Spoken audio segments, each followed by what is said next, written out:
Few things before I turn you guys loose. I think you guys are on to chapter 6 here on working capital and whatnot. Um, Most of those I don't think are too gnarly at all.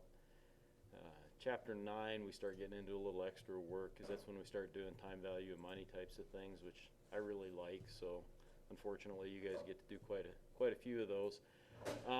There are several people listening. I don't know that it includes many, maybe one or two of you in here, but that haven't yet submitted their business ideas.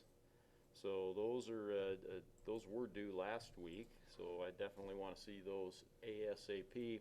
Sunday, I want your starting point to be done and turned in. It literally shouldn't take you more than 10 or 15 minutes. Okay, this one shouldn't be that big of an assignment.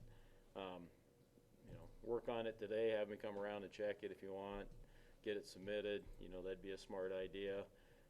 Unless you got some questions about your problems that you're working on. Next week we'll be rolling into the payroll and operating expenses, and I'll probably talk a little bit about payroll today. I wanted to go back though on the startup and show you, just I really made up numbers here. I'd appreciate it if you put maybe a little more effort into it than I just did, because I told you guys 15 minutes. I spent about 15 seconds doing this. So, but I just put in, I kind of went down, leasehold improvements. If I'm going to lease a place, I probably got to do some repairs, paint the walls, put up some shelves, whatever the case may be. It depends on your business, of course, and what you're going to be doing. Some of you may not, even have a location. If you were doing a lawn mowing service or something, you might not have a location that you would have to worry about, right?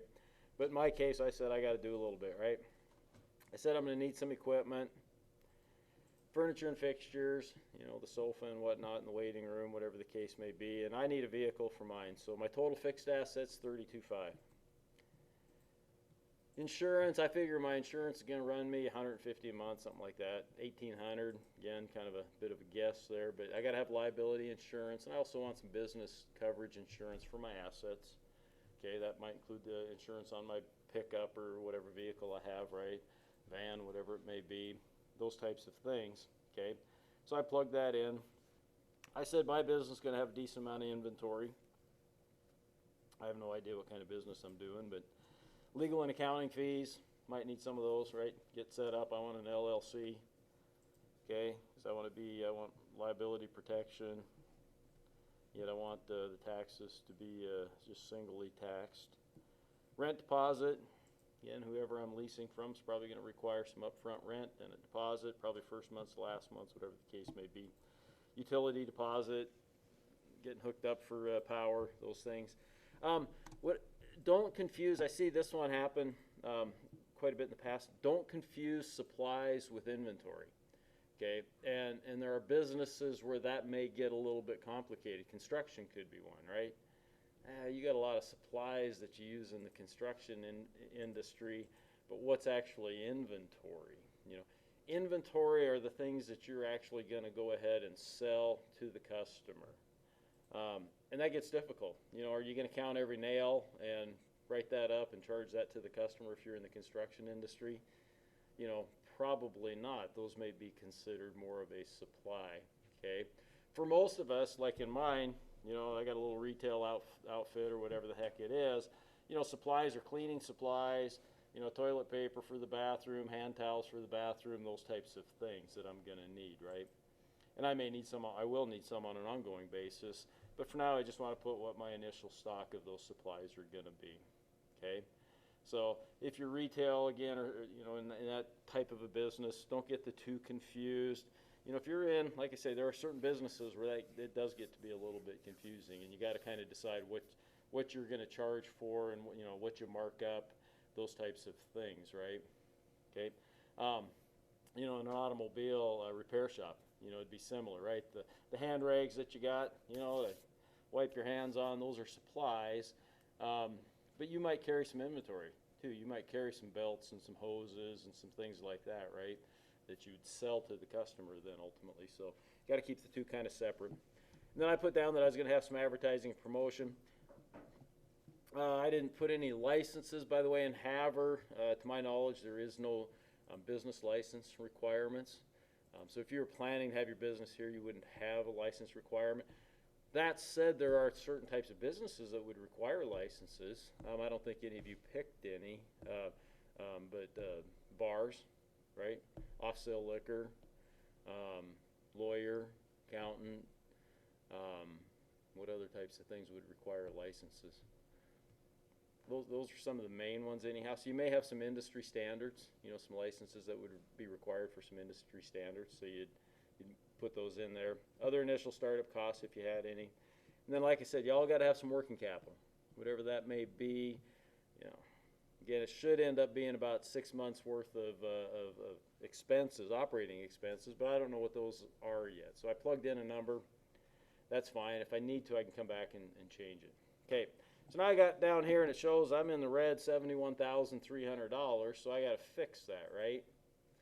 And how do I fix that? Well, I'm going to put some money into this business. My uncle Wilbur, it's a good name for an uncle. I got lots of uncles and I don't have any named Wilbur, so I'll use Wilbur. Okay, so I'm going to put in some money. Like I said, if you're going to submit something to the SBA or to a bank or anything, you're probably going to be looking at 20-25% down. Okay, now I'm just going to eyeball this and give it a rough number. If I said 20% down, that'd be 14,000, a little over 14 grand, right? I'll put in 15,000 between me and Uncle Wilbur. How's that? Okay, so I'm going to put in 10 grand. Uncle Wilbur's going to put in 5 grand. I still need $56,300. Well, let's get a vehicle loan, right? Because I got a vehicle up there. It's a $15,000 vehicle. So I can probably finance, 80% of that. So I'll finance $12,000 there. Well, I still need $44,300. Well, I can't get a commercial mortgage because I'm not, that would be real property that I would be financing there. I can't do that. Credit card, I'm not going to put any on credit card. Maybe other bank debt, but probably I'm just going to get a commercial loan. Maybe I'll apply through the bank, try to get an SBA guaranteed loan or something. I need 44.3, right? So that's what I'm going to plug in. And I get a nice green little deal over here that says I'm fully funded and I'm balanced. Okay, that's what you're looking for, is to get to that point. But also to have, this should be in that neighborhood of 20-25%, between you and Uncle Wilbur or Aunt Martha or whoever. I don't have an Aunt Martha either, so that's a good one. Okay, so it's that simple, right? Onward. Let's talk about payroll just briefly. I want everybody to have at least one part-time employee. How's that? Make you do that just for the heck of it, okay? Because I just want you to see the numbers. Now, that said, I do not want you to put anything in here for owner, okay? And the reason for that is the only time that you would pay yourself a wage, let's call it a wage, is if you were a C corporation. And I would not foresee any of your businesses that you're choosing to do to be C corporations. And we may talk about that a little bit more as this semester goes on, okay? But C corporations they're really good entities for certain purposes. But for the most part, you guys wouldn't want that because of the double taxation and some other things, right? Okay? So you don't put yourself there. You're going to pay yourself, but I'm going to show you that when we get to the cash flow. That's going to be in a couple weeks, okay? You'll pay yourself in a different way, and I'll explain why as we get a little bit closer to that. But for now, okay, so 0 for owners, right? Everybody remember that. You're not paying yourself anything yet. Okay, but I'm going to have one part-time employee.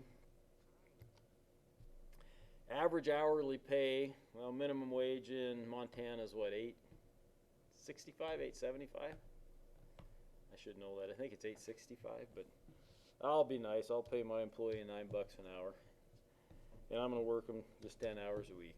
I got a little itty bitty shop, right? Okay. What I want you to see here, how come don't they take Social Security out of the employee's wage? Yeah. How come I got to pay it too? Okay, that's the way it works. Okay, they take half out of the employee's wage and the employer pays another half, right? So it's a total of 15.3% between Social Security and Medicare. 7.65% by each the employee and the employer. So, you know, anytime you're getting paid, if you're getting paid $10 an hour, you add $7 or add 770. What would that be? 76.5 cents, right? That you're actually getting paid, and the employer's making that contribution on your behalf. The employer also is paying for some unemployment, both state and federal. Okay, that's what's covering these bonus unemployment checks that are going out to people now. Okay, the other thing everybody has to add, okay, on this sheet, and this is one of these kind of light yellow or whatever you want to call that. Pumpkin. Is that pumpkin color? I'm a guy, I don't know colors. We all got to have some workers' comp. And that's going to vary, you know, based on your industry, right? Okay. Riley's picked construction. Construction's nasty when it comes to workers' comp. Okay. You're up on a roof, maybe you're up on scaffolding, you know, you see these guys over here working on Pershing Hall, they're up on that tall thing. You know, they could easily fall off and kill themselves, right? Okay. Versus, you know, working in a retail shop, helping people try on shoes. Okay. A little different, right? So the construction industry, workers' comp there may be as high as 50%. Okay. I think there are some certain trades that are as high as 100%. Okay. On the other hand, you get down to an office job or something like that, and you may be talking about a couple of percent, if that. Okay. But everybody should put, you'll get it back from me if you don't put something in there. And it, you know, kind of figure it, you know, based on your industry a little bit. Most of you that are in retail, we're talking a few percent, 2-3%. Okay, just to give you an idea. Okay. So plug a number in there. That's as far as I'm going to go. When you get to the second and third year, there is some changes that we're going to have to make here. I should just fix the form, but I haven't. But I'll have you guys make some changes when we get to there. But we'll talk about that next week. So, because the payroll won't be due until the end of next week. But some of you guys probably want to get ahead a little bit so you can start messing around on that a little bit, and that's fine. Most of this gets filled in. They just got what I think are some errors on the deal, so we got to kind of fix a formula or two, and I'll show you how to do that next week. Okay. Other than that, I'm going to quit. Remember, starting point should be due Sunday. So get that turned in. I've got it set up. It should be on your calendar now, I hope.